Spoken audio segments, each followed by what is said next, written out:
Hey guys, welcome back. I know it's been a while. Sorry about that. I blame Might and Magic. Yeah, seriously, I was talking to my brother a couple weeks ago and he mentioned he was playing Might and Magic 7 again. And I was like, oh man, I haven't played that game in a couple of years. I should play again. And one thing led to another and I was totally into it, even though I've played it through like 5 or 6 times since it came out. So anytime I had some alone time on the computer, that's what I was doing. But it's finished, so I might as well get back to something a little more creative, I guess. Yeah, so there's not a whole lot that's going to happen this time, I don't think. I mean, we're going to be mostly wandering around Pearlton and then going through the Eagle Path dungeon. So this may go off topic a little more than usual. But I figure that's alright. I haven't worked on Legacy in a while either. Even though Might and Magic, of course, gave me a few ideas, because that was a big inspiration for that project in the first place. But it's easy for me to get intimidated, I guess, by what it's going to take to make that game work. I still think it's worth the effort. But, I don't know, every now and then it's just like, it can be a little overwhelming, so I'm doing some writing instead, going back to my book for a while, because it's, it's actually really close to the end. If I could just focus on it for a while and get it to the end, I could, see what happened then. I don't think I'll self-publish this time. I did that before, and with my other book, The World Beyond. And at the time I had different goals. What I really wanted was just to have a copy of a book that I wrote in my hand without having to, basically get somebody else's approval. So I did a create space and I was able to do that, and it was pretty satisfying, and I didn't make a whole lot of money off it, but that's alright. I was working at the time, so it wasn't a major concern. It's a little more of a concern now because I haven't had a job since January. But taking some classes in the travel industry, and maybe something will come of that, or maybe I'll send the book out to publishers, because I never even tried that with the other one. I heard too many like horror stories about the publishing industry, but I think it's worth a shot this time, because self-publishing probably not going to cut it. But I may still make a copy on CreateSpace just to have, like I did before. Because I like that, And maybe if any of you guys are really interested, I could arrange for you to get one too. I did that with World Beyond. Sent a few out early. Just to help me with the first draft and all that. So, we're here in Pearlton, and of course this is the first town you explore that's not Port Ariana. So, this is a pretty common thing in RPGs, just wandering around the town doing stuff, exploring the shops and all that, but it's been quite a delay in this game. Right now they're talking to the dwarf who runs the armor shop that Equipment King tried to buy. But, of course, the problem with that is that the Hand's policy wouldn't allow the dwarf to continue running the store afterwards, so not a very good deal for him. And if you think that sounds far-fetched, well, I guess it is a little bit. But there is an anecdote about McDonald's that I read about, where the original store was started by these two guys. I can't remember the first names, but it was the McDonald brothers. So that's why it's called McDonald's. And they sold the rest. They sold I don't know what you call it, the title, I guess, to this guy Ray Kroc, who made it what it is, made it the sort of juggernaut that it is today.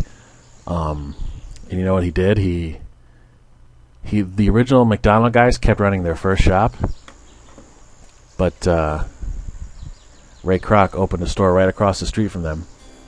So there were like 2 McDonald's on the other side of the street, and ran them out of business. And he'll brag about that. This article I read, he was like bragging about that. It's kind of sick. But anyway, enough hating business for now. There's some other things we can do. Here we got the nice farm. And some of these vegetables are actually pretty good. Like if you look at the effects. We'll check them out in a minute. Man, crows are stupid. Yeah, they are kind of dumb. They get fooled by the scarecrows. There's some weird NPCs here, I'll tell you. I'm really here to raid your house, lady. Yeah, so you can get some of these. And some of these Brussels sprouts are poison because I freaking hate Brussels sprouts. They're disgusting. I mean, I guess I think once or twice I've had them like cooked really well with like, good spices and stuff, and then they're okay. But otherwise, they taste like puke. And here, if I can get to the horse, here we go. The horse says, "Don't lose hope," which is a reference to Alex's old games. He would, my brother used to, always have talking animals, and it was just funny to hear a horse tell you like not to lose hope. It was just like, where'd that come from? But just became a running gag with us. And here's the local pub. Oh, how clever, right? Master of farting. There's one NPC here that's really whacked out. Can't remember which one it is, though. There's a skeleton running a bar. It's a nice sight. And this is the dude. Saad doesn't remember him, but he gave him the deal on the helmet in the first scene. Oh yeah, here we go, the tabloids. Kovac fights with Tyrannosaurs. Shroud Stoic unleashed Stegosaurus Eye. So there's a whole story behind that. I don't know if you guys ever heard of the Weekly World News. It's a tabloid, but it's not like the Inquirer or whatever. Like a lot of the tabloids are just these stupid things about like celebrities doing drugs and having affairs, and who cares. But this one, it's always got stuff about like aliens and ancient prophecies, and it's so ridiculous, and it's it's really hilarious. So one time way back in 2003, when the Iraq War first started, when we first invaded there, when America first invaded Iraq, there was a headline in the Weekly World News that me and my friend saw, and it had this really crappy picture of like Saddam Hussein riding a Tyrannosaurus, and it said Saddam's new weapon, dinosaurs. And the kicker was at the bottom, it had another headline that said, "And Bush knew all along." So not only were they saying that Saddam Hussein was using dinosaurs against American troops, but the Bush administration was lying about it, or covering it up, or whatever. So me and my friends used to like come up with these fake speeches that President Bush would make, in response to this. So he'd be like, "As you may have heard, Saddam Hussein is using tyrannosaurs, but we will respond with our own fleet of armored Stegosaurus." So that's the origin of that joke.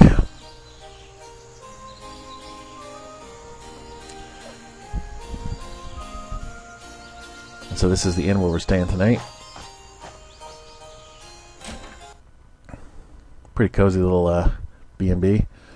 Actually, I don't know if you get breakfast. Probably not. I didn't see any tables down there.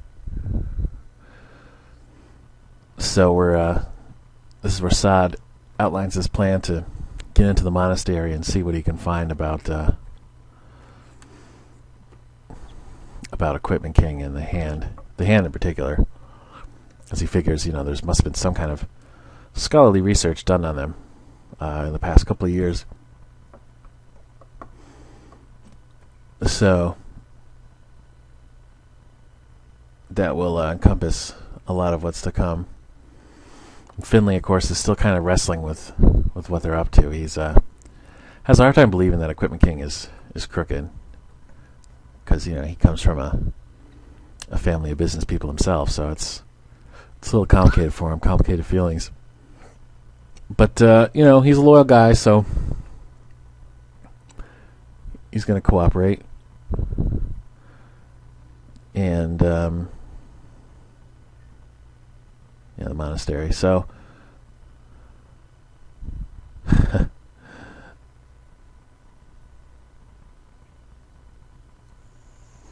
now it's time for the Eagle Path dungeon, which didn't come particularly easy to Mark.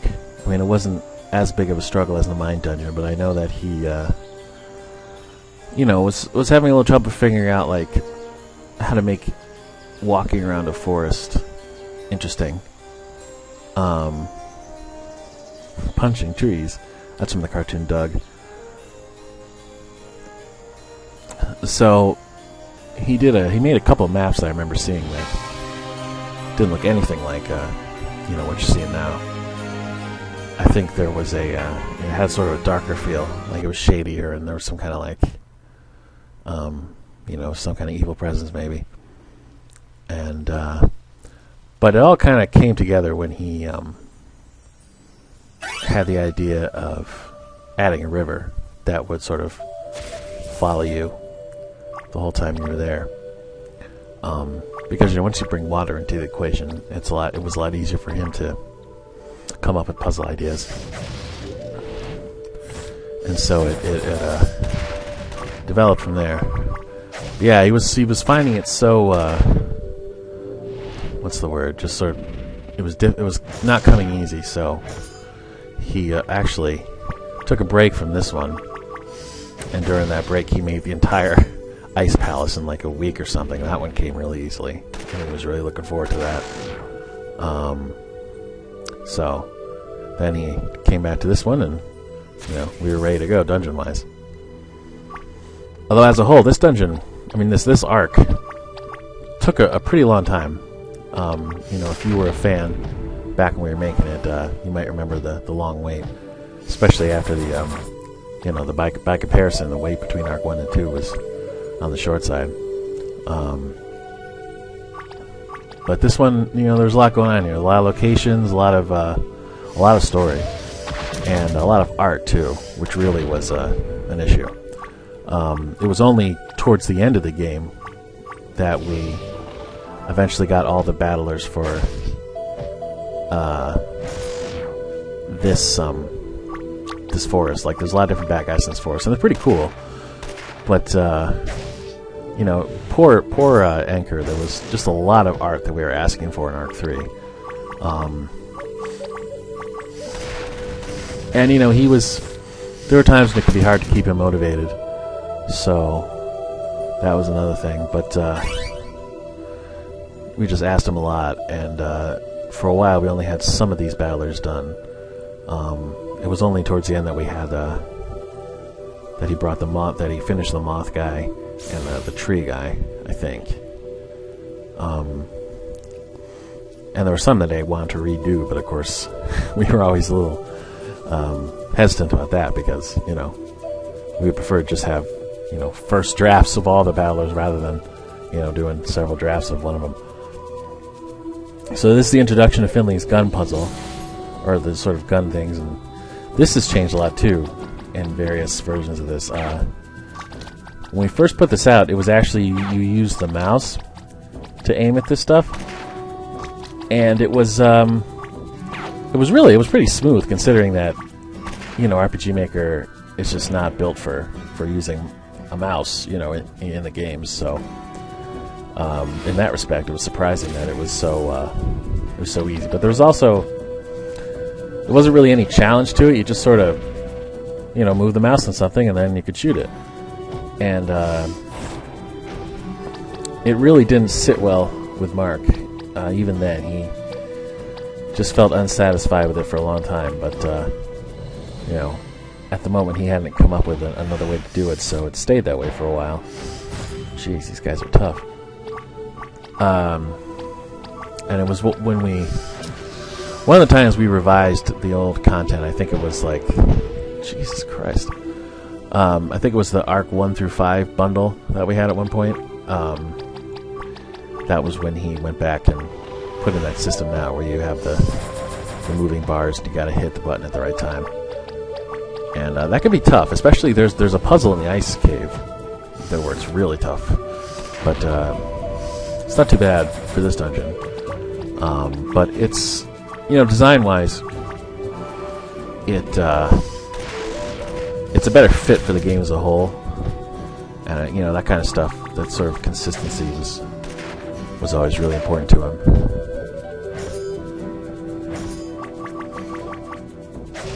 There we go. Yeah, there's a lot of, things you can get from bad guys in this that you can use to craft some really cool stuff, so it's actually a good place to grind. Here we go, look at this. Oh, there's the mod, check him out. That thing looks awesome. There's the secret recipes, plus the recipes that you learn in the, in the armor shop. So, and to make a lot of them, you need a pretty decent amount of parts. So I always wind up doing a lot of battles when I play this dungeon. But I'll try not to go too crazy about it, because you can also buy them from the ferry at the end, I'm pretty sure. If there's a few that you didn't get and you want to polish off some of the recipes, I'm pretty sure the ferry at the end sells some of these, some of this loot.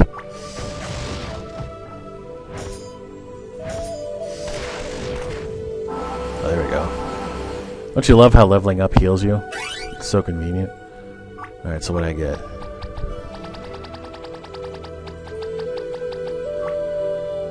Oh, the Ninetales hat. So that's a pretty unsubtle Naruto reference. But I don't think I have the... No, I don't. Shit. Okay, I'm going to have to do something a little unorthodox here. Oh, go away. Alright, fine, I'll fight. But, I think I'm going to leave the forest just to buy a few more things from the armor shop, just to use as like a... Shit. Just to use as a template, because you need them for the recipes, even if you don't plan on wearing them. And the Ninetales is like awesome, because whenever I play this, I always try and build up Shroud's evasion, because especially once you get the counterattack thing, which is pretty soon, the combination of avoiding hits and hitting back becomes pretty potent. So I'm just gonna take a quick stop in the armor shop and get some more of that stuff. And I wasn't too far in the dungeon, so, not a huge loss of progress. Let's see, so let's get a couple of these.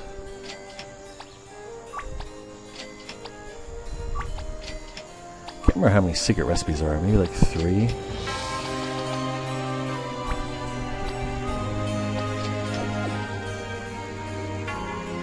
No.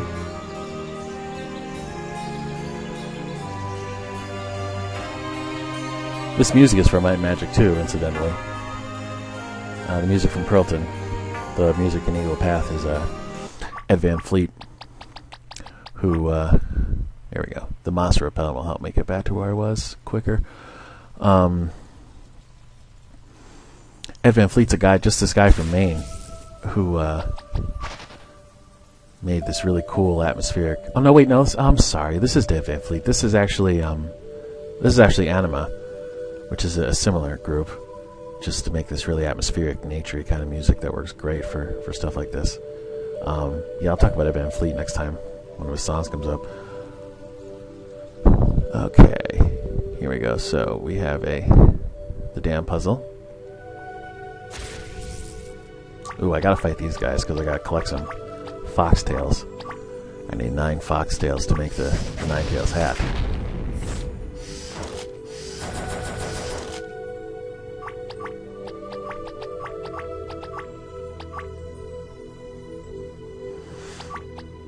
But yeah, I remember I find a lot of this music in like these kind of weird places. there was some little, like, eclectic little store that Mark and I were at one day. I can't remember where it was, but they had this album, like, just playing over the, you know, the radio in there. And I don't think it was this song, it was another one, but I remember, like, just sort of being struck by it, and I just liked the sound of it. And so I asked the cashier, like, you know, what's this music? And they said, oh, this is Anima. So I went and found the CD and took it home, and they probably have, like, I don't know, 3 or 4 songs in this game at least.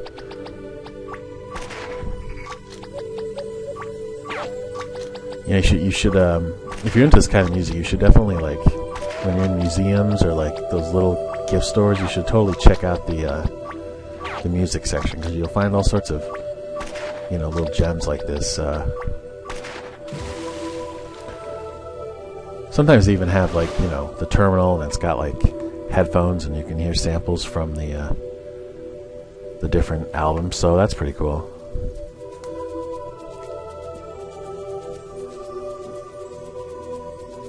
Alright, so this is dealing with the Feral Lodites who don't speak the common language. And just to be clear, because I get this question every so often, we're not murdering the Lodites here. You know, they have tough skin, so we're just sort of giving them a warning shot, and then they scurry underwater. Because, you know, just flat out, you know, massacring them would be obviously too cruel. Although I'm sure in the Stoic puzzle that's coming near the end, I'm sure that some of them walked away with some pretty serious injuries after that one. But, you know, they were trying to drown us, so, you know, all bets are off, I guess, at that point. Alright, almost there. Oop. Oh, this little guy's fast. Timing is important. Damn it. There we go. Okay, I still get the frogs? No, I don't think so. I think I missed my window. Yeah, I did. If you shoot all the frogs, I guess you're supposed to do it before that puzzle ends. But if you shoot them all, you get the Curse of the Frogs, which all that is it plays one of the boss songs really fast. It's just a completely random Easter egg.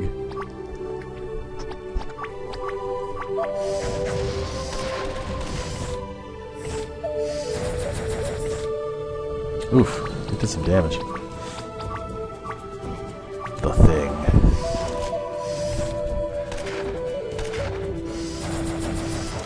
Yeah, this dungeon's actually more challenging than I remember. You know, I mean, I was saying how the game got so much easier after all the times that Mark rebalanced the battles, but you can still take a lot of damage pretty quickly here. I think I'm at about the right level, so... yeah. Oh,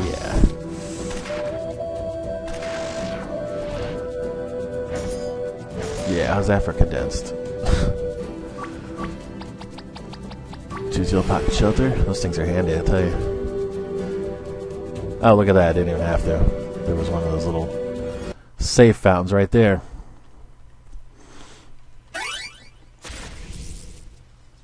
I can't stand those trees.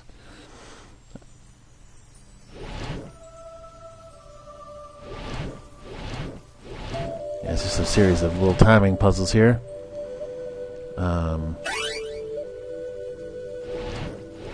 Oh yeah, this is the one that you can't get through until you gotten to the end of the dungeon.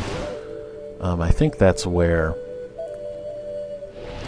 in older versions of this, oops, you used to get the what do you call it? Half of the device that you needed to unlock the Andal flashback at the end, which I believe is not in this version, so I'm not sure what you get instead.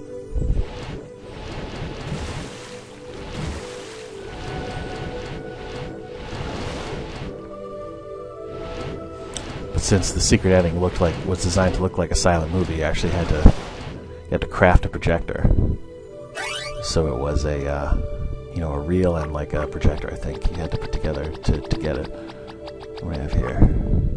The Phoenix armor. That's pretty good if I can get all the parts, just because the boss uses fire attacks. So Get you some defense against that. Shit, come on. Oh. It's easy to get impatient with these. Especially this one up here. This one, the timing is so complicated that I tend to just try and brute force it. Oh. Good thing you don't get sent back very far. Okay, here we go. Ah.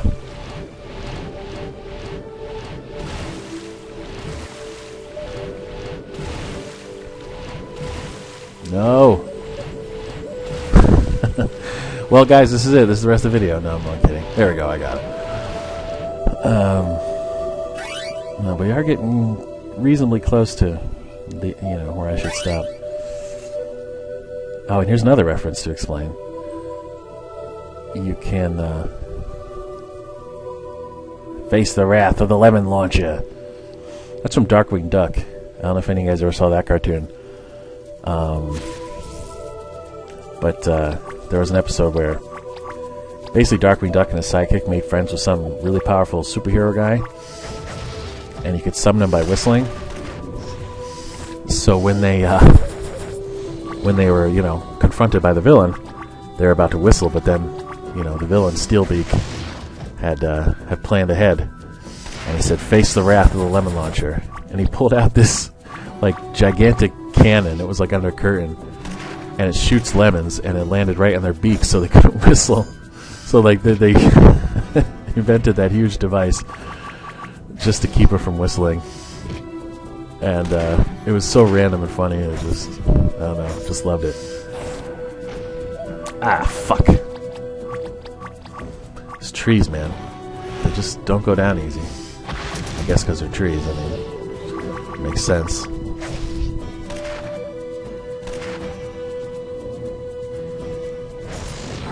There we go. Ooh, nice. Level up again. Alright, so yeah, we can't go here yet.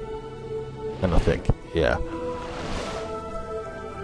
That connects to the ending. So once you're done with the dungeon, that's kind of a quicker way to get back to the beginning if you want to.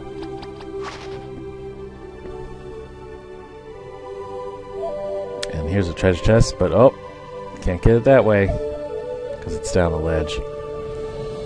But we knew everybody was going to try that, so that's why we kind of stuck that in there. Alright, let's get some foxtails.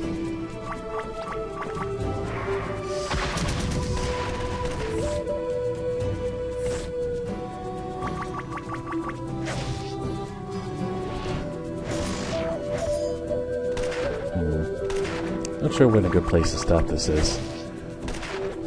We'll see when the next save point is, I guess. Anything down here? No, I guess not.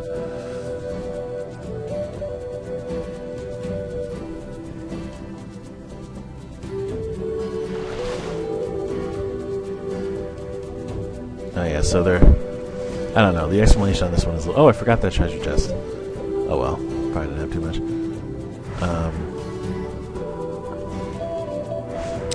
The explanation on this is a little wonky. But basically Lodites are making whirlpools, try and stop them, but... Shroud's wind magic can compensate for that. Whoop. Let's see if there's something up there. Oh yeah. Marco's always good about stuffing these dungeons with treasure chests. Oops. So there's just a lot to explore. If you take it upon yourself to try and get all the treasures, you give yourself a lot more to do than just go through the puzzles. Oh yeah. Alright, and soon we will be out of here.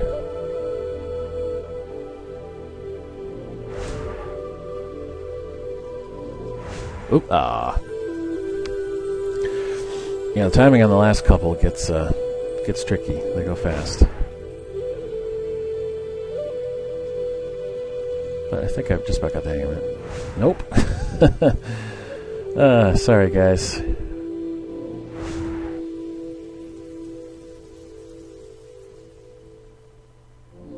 Oh, there we go. This is a really fast one. Oh, no, too early. There we go.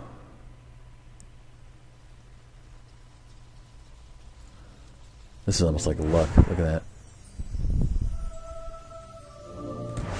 Ow. Alright, we're out of there. Okay, so... Alright, so this part's coming up. You know, I think I'm actually going to stop it here. Just because the next sequence is going to take several minutes, and we've already hit the half-hour mark. So I think we'll get to the save point at this part, and then kick off the next one with a bang. Because most of you probably know what's coming. The whole, like, underwater stoic battle thing. Alright, yeah, we can save, so I'll see you guys next time.